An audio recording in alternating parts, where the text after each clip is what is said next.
One design model that we have learned about in this class is the learner-centered design model. This design model puts the focus on the learner itself and deals a lot with the process of how a student or somebody learns rather than the product. It deals with affecting that process in hopes that that product will be affected in the end. It is more just focused and centered on the student themselves.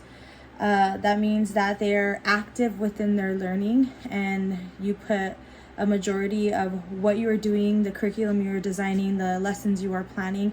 We put all of that focus on the students themselves, and that goes for their diversity, their background, their prior knowledge, things like that. Everything about the student that is put into our lesson planning and into our curriculum when we are going to go ahead and,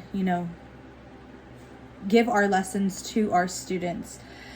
This model would apply to our organization the best because we are so focused on putting that focus on the students. We are big on making sure that we understand who our students are in order to help teach them the best of to the best of our ability. We're big on things like differentiation, where we have to differentiate our lesson plan so that we're meeting the new needs of all students. And this process, this design model, does exactly that.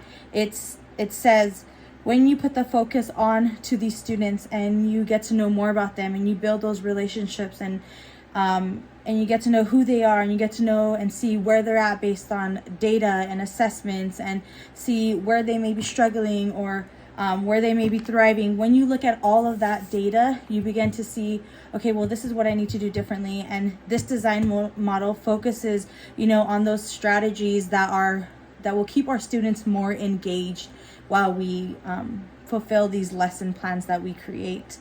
In this design model, there are also learning theories that would work hand in hand to make sure that this design model and the process and the product models are fulfilled and are met.